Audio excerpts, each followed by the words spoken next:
নমস্কার বন্ধুরা, প্রেরণা বাংলা মোটিভেশন চ্যানেলের একটি নতুন পর্বে সবাইকে জানাই সাদর আমন্ত্রণ। ঠাকুর মা ও স্বামীজির চরণে আভূমি লুণ্ঠিত প্রণাম জানিয়ে আমাদের প্রতিদিনের পথ চলা, প্রতিদিনের জীবনের সব সমস্যার সমাধানই মেলে ঠাকুর মা ও স্বামীজির ভাব ও আদর্শে। তাদের অমৃতবাণীর স্পর্শেই সেজে ওঠে আমাদের চ্যানেলের প্রত্যেকটি ভিডিও। তাই ভিডিওর শেষ পর্যন্ত থাকার অনুরোধ রইল। আশা করি শেষ পর্যন্ত থাকলে আপনাদের ভালো লাগবে। আপনি কি অপমানিত, দুঃখিত অনুভব করছেন? আপনার কিছুই ভালো লাগছে না? আপনার মনে হচ্ছে কেউ আপনাকে বুঝতে পারছে না? আপনি ভাবছেন কার জন্য, কেন এত পরিশ্রম করছেন আপনি? কি লাভ আপনার? বাস্তবে আপনার এই ভাবনাই আপনারই চরম শত্রু। কেন আপনি লাভ লোকসান নিয়ে এত চিন্তা করছেন বলুন তো? আপনি একটু শান্ত হয়ে একটা প্রশ্ন নিজেকে করুন তো। আপনি নিজেকে প্রশ্ন করুন, আপনার এই সম্পর্ক কয় দিনের? এই পৃথিবীতে কি বা ভোগ করার আছে? যার সাথেই সংসারে থাকুন না কেন, কদিনের জন্যই বা আপনি থাকতে পারবেন এখানে? বিচ্ছেদ তো হবেই। যে ভালোবাসা, যে সম্পর্ক ক্ষণস্থায়ী, কেন তবে এই ভালোবাসা নিয়ে এত গভীর ভাবনা আপনার? আর অপমান, আপনাকে অপমান করবে এমন সাধ্য কারোরই নেই, কারণ তারাই আপনাকে অপমান করতে পারবে যাদের আপনি সেই অধিকার দেবেন। নিজেকে চিনুন। আপনি অমৃতের সন্তান, অমৃতাস্য পুত্র। নিজেকে চেনার রয়েছে মাত্র দুটি পথ। আপনি যদি আপনার আমিকে অনুভব করতে পারেন, আপনি যদি আপনার আমিকে চিনতে পারেন, তাহলে আপনি এতটাই উঁচুতে থাকবেন যে সেখানে কেউ পৌঁছতেই পারবে না আপনাকে অপমান করার জন্য। আত্ম অনুভূতির প্রথম পথ পাওয়া যায় মায়ের কথায়।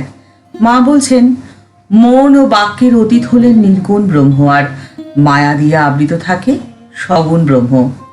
নির্গুণ ও সগুণ ব্রহ্মের মিলিত অবস্থান আপনার মধ্যেই।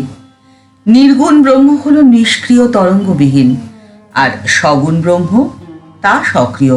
সৃষ্টি, স্থিতি, প্রলয় তাঁরই শক্তি। ঠাকুর বলছেন, সগুণ ব্রহ্ম মা জগৎ কারণ। যখন তিনি নিষ্ক্রিয়, তখনই তাকে আমরা ব্রহ্ম বলি। যখন সৃষ্টি, স্থিতি, প্রলয় করেন, তখন তাকে বলি শক্তি।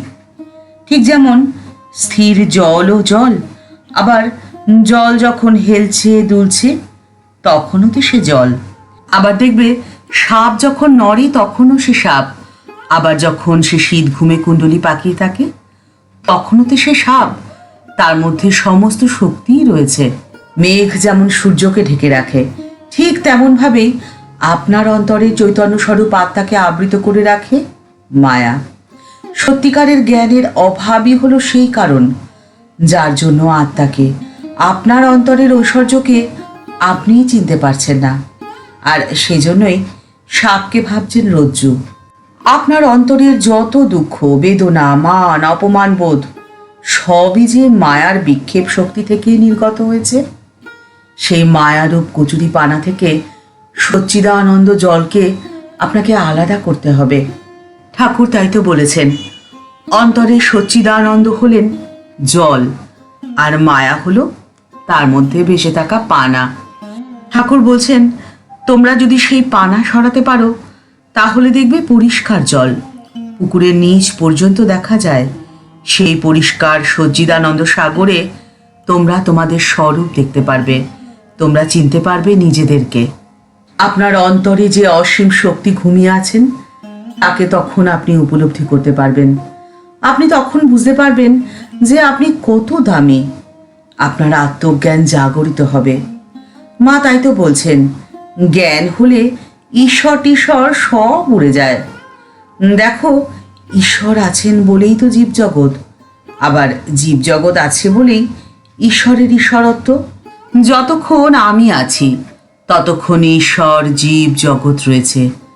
আবার আমি লোপ হলে ঈশ্বর, জীব, জগৎ সব কিছুই লোপ হয়ে যায়। আত্ম উপলব্ধি বা আপনার আমিকে উপলব্ধি করার দ্বিতীয় উপায় হলো মাতৃভাবে সাধনা। স্বামীজি বলছেন, মাতৃ উপাসনা একটি স্বতন্ত্র দর্শন। আমাদের অনুভূত নানান রকম ধারণার মধ্যে শক্তির স্থান সর্বপ্রথমে। প্রত্যেকটি পদক্ষেপে তা অনুভব করা যায়। অন্তরে অনুভূত শক্তি তা হলো আত্মা, আর বাইরের অনুভূত শক্তি তা হলো প্রকৃতি। আর এই দুয়ের সংগ্রামই হলো মানুষের জীবন। আমরা যা কিছু জানি বা যা কিছু অনুভব করি তা এই দুই শক্তির সংযুক্ত ফল। প্রত্যেকটি মানুষ তার জীবনে দুটো জিনিস অনুভব করে, ভালো এবং খারাপ। কিন্তু দেখো, এই দুটোর ওপরে সূর্যের আলো তো সমানভাবেই পড়ে। ঈশ্বর সম্বন্ধে এক নতুন ধারণা, এক সার্বভৌম শক্তি সব কিছুরই পেছনে কাজ করছে। আর এভাবেই সৃষ্টি হয়েছে মাতৃভাবের।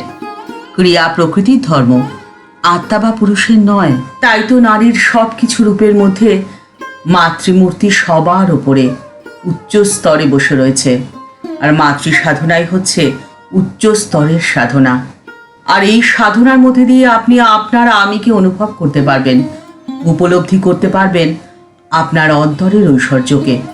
মানুষ চেনা যে বড় কঠিন। তুমি মনে করলে সে শুদ্ধ সত্যগুণী, কিন্তু মিশে দেখলে দেখতে পেলে যে ভেতরে অনেক ইমপারফেকশন রয়েছে। একই মানুষ, সকালে দেখলে সত্যগুণী, দুপুরে রজগুণী, আবার রাত্রে তমগুণী। তাই দেখা বন্ধ করো। বাইরে তো অনেক দেখলে, এখন বাইরের দিকে না তাকিয়ে নিজের অন্তরে তাকাও। তাহলে তোমরা নিজের অন্তরকে উপলব্ধি করতে পারবে। কিন্তু এই আমি কাঁচা আমি হলে হবে না, হতে হবে পাকা আমি। তা কি করে সম্ভব? শ্রীমা তার জীবন দিয়ে সে শিক্ষা আমাদের দিয়ে গেছেন। শ্রীমা তার দৈনন্দিন জীবনধারাকে খুব একটা আলাদা করে কোনোদিনই রাখেননি।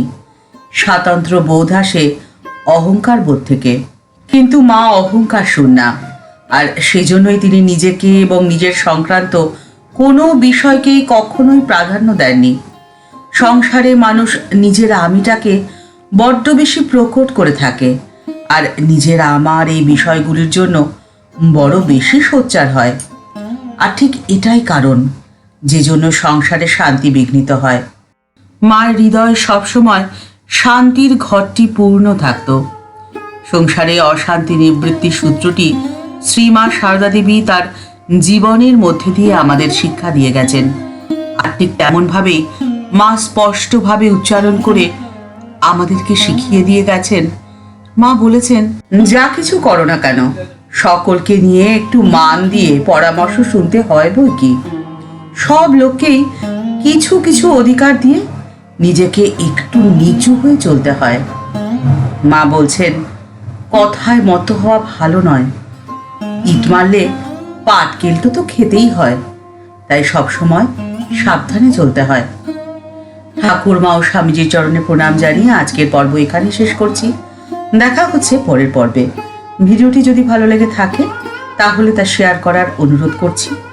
আর আমাদের চ্যানেলকে ভালোবেসে যারা আমাদের পরিবারের সদস্য হয়ে গেছেন তাদের জানাই অসংখ্য ধন্যবাদ, প্রণাম ও ভালোবাসা। আর যারা এখনো আমাদের চ্যানেলটি সাবস্ক্রাইব করেননি তাদের কাছে বিনীত অনুরোধ রইল আমাদের এই চ্যানেলটি সাবস্ক্রাইব করে বেল বাটনটা ক্লিক করে দিয়ে অল বাটনটি ক্লিক করে দেওয়ার জন্যে।